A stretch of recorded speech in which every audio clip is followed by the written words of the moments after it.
Welcome, everybody, to another episode of Alex Lopez Talks on the Alex Lopez Rocks YouTube channel.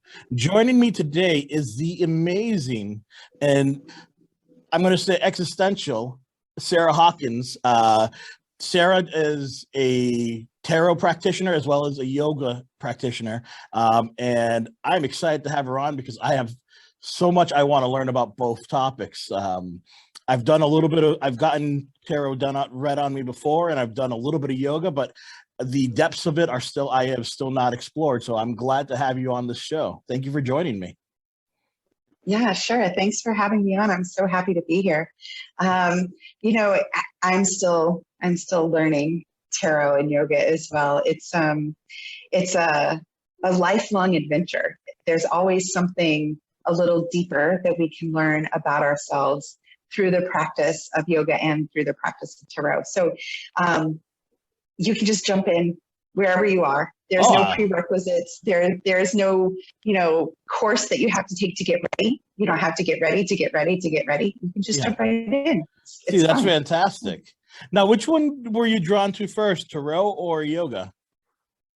So I started reading tarot when I was in high school. It was something that me and my girlfriends would do at sleepovers and, asking each other questions like, who am I going to marry? And what dress should I buy? And other kind of adolescent teenage girl things. But over time, as I read more tarot, I got better at it. I was able to start understanding the more subtle aspects of being human as I was growing up and maturing and changing and going through life.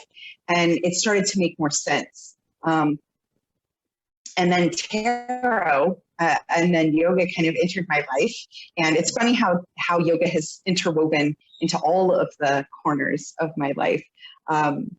So I started practicing yoga, and as a result of my spiritual practice through yoga, my practice in tarot was amplified to whole other levels that I wasn't even prepared for. So as a result of yoga, my tarot has gotten better. So that's really an exciting new adventure that I'm looking at right now. That's fantastic. That is so cool. Because like I said, I've done a little bit of yoga here and there, and I've had the tarot's reading from people, but let's go with a little bit. Let's get a little more in depth of tarot. Sure. Yeah. So, for example, usually some people have the animal cards. Some people use the angel cards, or there's there's so many different cards of decks that tarot readers use that usually help their style and their personality to be able to decipher what the message is, right? Mm-hmm. Yeah, absolutely. So what kind of deck do you use? So there's, like you said, there are so many different decks out there, and there's a difference between oracle cards and tarot cards. Okay. Oracle cards kind of give a spiritual message, and tarot is a deck of cards that speaks in the language of symbols. The oracle decks also use symbols, but tarot is really specifically about symbolism. And the traditional tarot deck is considered to be the Rider-Waite, and that's a lot of the imagery that most people are familiar with. When you think about the Fool. The Fool is a really popular card. It's a popular image. You've got. I was just gonna bring up the Fool because it's I always see people quoting the Fool card, or the Fool card is upside down, and so all of that stuff. It's so for our audience, what would something like that? What would the Fool symbolize, and what would it be if it's inverted or flipped upside down? Yeah, sure. So that's a really great question. So I don't read upside down cards. Okay. Because all the cards, there's another card in there that's going to give the same message as an upside down card. So I prefer to read all of my cards right side up.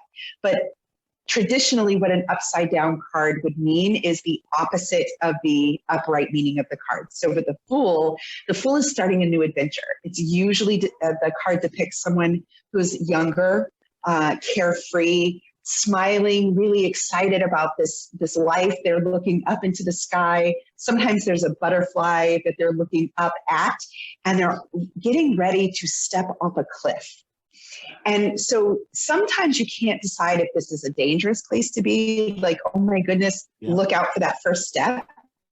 Or there's such a carefree energy that you're ready to leap into the unknown. So the reason I read upright is because it can mean both. It really depends on what is coming before and after that card. It's a story.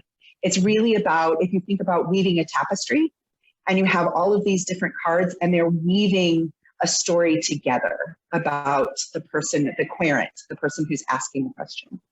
So it's really just about storytelling, which I love. See, I love that, because as a songwriter and a musician, it's all about the story as well. So that's really cool. So what was that kind of like aha moment for you when it came to tarot, and like how did it affect? Like what kind of put you into that play? I'm sorry, I missed the first part of that question. Could you repeat that? Oh, absolutely, absolutely. So what was that aha? What, because you said you started tarot first. So what was that aha moment for you when it came to tarot? Oh, that aha moment. I think so. It wasn't one specific moment, but it happened around a specific period in my life. I had been teaching a lot of yoga. I had been taking a lot of workshops, just deepening my own spiritual practice. And I had, there was a fundraiser that I would do every year at a local pub, a local to me pub. And I would come in and I would set up a tip jar and I would read tarot. And all of the tips that I got for that night would be donated to the charity, to the fundraiser. And so I did this thing for a couple of years, and it was always a lot of fun. I really enjoyed connecting with the people who sat down, and I would tell them this really fabulous story, and it felt really good and really authentic. But this one year, it happened in about 2017. I think that was the year of awakening for me in tarot. I noticed that there was a whole other level to how I was reading. There was a whole other level to the information that was kind of coming through me, and the message I was getting from the cards that I was supposed to be giving to the person asking. And I really received a lot of positive feedback that night. A lot of people came back. I knew a lot of the people because it was my local pub. So I had these trusted, lovely people who were willing to come back to me and give me feedback about how accurate the messages were. And they would say things like, how did you even know about that? I haven't talked to my partner or my mom. I haven't talked to anybody. How did you know that that was happening? How did you know that I went through that? And it was a really pivotal moment for me, because how would I know these things? There is no way I could have any knowledge of any of these events or these aspects of these people's personality that I knew just in a social setting. These were not really close friends. These were just people I was used to seeing in my community. And that was a pivotal moment for me that allowed me to ask myself, is there more? And usually when I ask myself, is there more? That's a wormhole, and it's a lot of fun. Yeah, you're going down the rabbit hole there, because the answer is always yes, there is. Always. Yes, and. Yes, and. I love it. Now, just for the people who are also interested in yoga, what drew you to yoga? Like, because you said you started tarot first, but then you also started adding the practice of yoga. So what kind of drew you to that? Yeah, so yoga, ironically, all these years later, I said yes to a friend of mine who was attending yoga teacher training. And she kept asking me, please come to my class, please come to my class. I'm trying to get people to come so I can do the hours for school so I can get my certification. Fine. If I go to your yoga class, will you stop asking me to go to your yoga class? I really had no interest in yoga whatsoever. I just wasn't interested. It didn't seem like something that would trip my trigger. And so I went to her class because she was a friend and she asked me to, and it was important to her. And I fell in love by the end of the third class that I attended. I felt so powerful and so alive in my body. Like the insides and the outsides of my body were sharing the same space for the first time in a really long time. And so I just kept showing up. Every time I was invited to come to a yoga class, I would say yes. I wasn't seeking it out on my own, but I really wanted to be in that space when I was invited. And then I changed careers and became a massage therapist. And I was looking for some kind of physical conditioning exercise, I guess. I really wasn't looking for an exercise, but I needed something to keep my body healthy. And so yoga became my default. And I started practicing a lot of yoga. And then I started listening to what my teachers were saying as I was practicing this physical practice of yoga. And it really lit a fire inside of me somewhere that was really desperate to be seen. There was something inside of me that needed to be seen. And when I was practicing just moving my body and allowing my mind to focus on my body, I could see myself. I could see myself in really healthy ways. And I could see the parts of me that I didn't like so much, but I knew that I could work on them. I was given time, self-time, and that was very important. So practicing yoga became an act of self-love. And I have been learning to love myself very deeply since then. And that has allowed these beautiful channels of psychic expansion, spiritual expansion, energetic expansion to really open up so that I can offer people a look at themselves, at things that they're not seeing in their own life. I can offer them that perspective through the tarot. And that comes through my connection to my divine self, my true inner self. And now I'm feeling really in alignment with all of that. So it really is a marriage. That's awesome for me.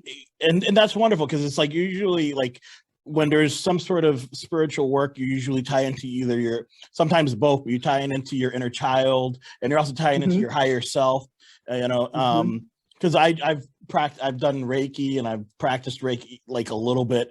And you kind of, when you're doing it on yourself, I always used to feel awkward about it, but as I've gotten more comfortable, everything you said about it, like where you're tying into that spiritual and an emotional energy, all encompassing. And something you said about when you were practicing yoga, where your inner self and your outer self were finally synced up. That is probably the most amazing description and the perfect way to put it when it comes to letting yourself heal, when it comes to that practice of yoga. So I love that. I'm stealing that from you, by the way. Okay. Yeah. I can gift it to you. I love it. I'll just gift it to you. You can have it. I gladly accept it. Now, you said you had some friends and so were the person you took a class from, did they end up helping you train? Were they an influence for you in the practices? Oh, absolutely. She's still to this day a dear friend. And this was in 2003. She and I were work colleagues, and she was going through yoga teacher training. So that's how I met her. She has since become one of my dearest friends. She is like a mother to me. I can't imagine not having her in my life in some kind of capacity. Her granddaughter and my daughter are a week apart. I went to high school with two of her daughters. It just ended up bringing two people who lived very in close proximity to each other, who didn't know each other, into such a deep relationship. So I had a community in ways that I didn't even see at the time. And she is a lifelong dear friend of mine. That's wonderful. Now with Tarot, going back a little bit to Tarot, was there anything that kind of, because usually that takes a dedication and an emotional investment and a spiritual investment to to get in touch with your, not only your higher spiritual self and the divine, but also your inner child, and helping bring all those into balance. So was there anyone who helped you along the way there? Yeah. So my first kind of tarot teacher was my high school best friend. She was really good at tarot from the start. I, not so much. I had a hard time understanding the symbols. I had a hard time remembering all of the details. There's 78 cards in a traditional tarot deck. That's a lot of information to remember. And That's she a was lot to take really, in. really good at it. Oh man, it's mind blowing. And then you put like 3 cards together and they're supposed to tell a story together, and they all tell their own story. It's a lot. It's a lifetime learning process. But listening to her and just following her lead helped to really break down some of the barriers that I had around thinking I wasn't good enough, I wasn't smart enough. That really just kind of helped to break that down. And then as I got older, there were a few people that I followed on YouTube, some friends. I had a lot of friends who read and read tarot. And so we would just sit around and pull our decks out and just talk about the cards. We would journal and share our journaling entries. So I didn't go through a formal training process with tarot, which I know a lot of teachers do. And I think that that's great. I've taken a couple of workshops and they're really, really beneficial. I just really appreciate that I kind of learned from my friends and that we were all kind of self-taught and figuring it out, because then self-taught is just another way of listening to your own intuition and allowing yourself, your message, your story to be intuitively guided. So you're not really worrying so much about whether, getting the cue words right, getting this story right. So it's a little liberating being self-taught. I appreciate that approach. That's awesome. Now, what would you say for people who are interested in pursuing both yoga and or tarot? Is there any words of advice you'd recommend for them? Jump in. Nice. Jump in. They will both meet you exactly where you are. Talking about tarot, if you're interested in tarot, there are some really great books out there. There are really great library books. That would be my number one tip. Go to the library. You can peruse tons of books. They're free. You don't have to buy them. And then when you pick and choose which ones are your favorite, you can start your tarot library there. So you're buying the books that resonate with you. Pick your tarot decks by decks that resonate with you based on their artwork. If you like the traditional artwork, then that's great. That's where you should start. Don't hesitate to reach out to the other decks that aren't as traditional, especially if the artwork speaks to you. Art is a big component of tarot. Absolutely. And you can start anytime. You can start anywhere. There's no wrong choice and there's no wrong place to start. And similar to yoga, yoga will always meet you where you are, emotionally, physically, energetically. Just start. The first thing you can do, just unroll your mat. Most of us practice yoga and we don't even realize it. If you've ever done physical therapy, if you've been hurt, a lot of those movements that they have you do in physical therapy are based on yoga poses. So most of us have some kind of awareness of yoga, even if it wasn't called that. Yeah, that's awesome. See, I never knew that. So that's kind of something I'm learning from today. Now, you're from the New England area, but you're in upstate New York. What are you doing up there again? I'm currently at the Omega Institute in Rhinebeck, New York. It is a summer retreat. It's an old camp. It reminds me a little bit of the camp in Dirty Dancing minus the dancing. Oh, so there's nice. cabins and there's activities to do. But the focus here, the programming here is spiritual expansion, meditation. There are workshops and so guests can come here for workshops, for meditation and other things. It's a really amazing, beautiful place to come and rest and recalibrate.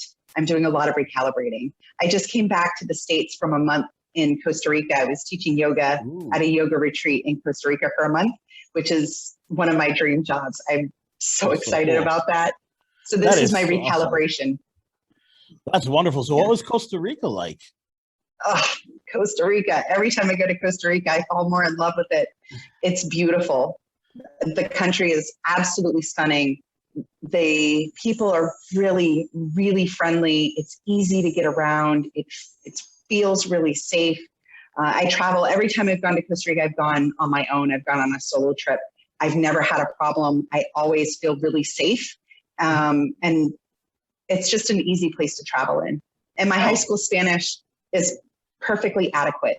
Nice. It's really nice. That is so cool. Yeah. Awesome. Now, Cera, is there, like, you're doing both yoga and tarot? Is there anything you want to plug or promote on that you've got upcoming? Yeah, we're doing a workshop that's coming up in September. Myself and some yoga colleagues, we're doing a workshop coming up. We don't have the marketing stuff just yet, but I'd be more than happy to share that with you. It is titled Finding Stillness in Chaos. So we're offering asana and some Ayurveda and some guided meditation for coping strategies as we change seasons from summer into fall. So we're really focusing on how to start quieting the circadian rhythms and the shifting of the season. So that's coming up in September. And then outside of that, I'm not exactly sure where I'm going to be next, but what I am currently doing is I'm taking on new guests, new clients for mentoring and coaching. It's one of the things that I offer as a yoga teacher, coach, and mentor. It's one of those things where I can teach the other aspects of yoga, not just the physical practice. So as I'm moving geographically, like I teach yoga here, I've taught yoga in Costa Rica, in New Hampshire, and in Massachusetts. So as I'm teaching and traveling, I can also work with clients moving through trauma, working with their inner child, as you had mentioned, doing lots and lots of shadow work. And I also specialize in harmonizing and balancing the masculine and feminine polarities. So that's some really deep shadow work. And if you're interested in talking about that wormhole at one point, let me know. I'd be so happy to navigate that for you. By the way, I just found out this morning because I was doing a little bit of self work, and I found out what shadow work actually is. I think that's going to be a nice part 2 for this conversation. Absolutely, it's my specialty. Oh, that is so cool. Yeah, it was just like I was reading like a random excerpt, and I was like, shadow work, and then it starts going into a little bit of the detail. But I want to make I think that's like a full episode of worth of information. That's a full episode. Yeah. So I'm looking forward to having you back, and we'll definitely go over shadow work. That would be amazing. I would love that. Yeah. So we'll be in touch, and we're going to schedule that. Where can everyone find you? Like, what are your links? What are your socials? I'm on Facebook and Instagram as Cera Good Karma Hawkins. Super easy to find. My picture pops right up. My first name is spelled Cera, Cera. Good Karma, all one word, and the last name is Hawkins. And you can get my email through my Insta account. DM me if you have questions about tarot or shadow work, because that's my thing, man. Toxic, like healing toxic masculinity, getting those healthy feminine juices flowing. That really trips my trigger. That's where we're moving. So I'm there. I'm in it. That is awesome. And by the way, for the audience at home, all these links and all her bio and Cera's bio is all in the video description below. So if you want to learn more from Cera, schedule a tarot reading, get some energy, get some energy work done, and schedule a session with of yoga as well. All of that is in the description. Give it a click. Yeah. Cera, looking for some spiritual coaching, some yoga mentoring, all that good stuff. Love it. So, Cera, thank you so much for making the time for me today. This has been a blast. I'm looking forward to part 2 now, because now we definitely rock. I love it. We've got part 2 coming up. Absolutely. Awesome. All right, folks. Thank you so much. Like I said, check out Sarah's info in the description below. You guys have been wonderful. Be light and love, everyone.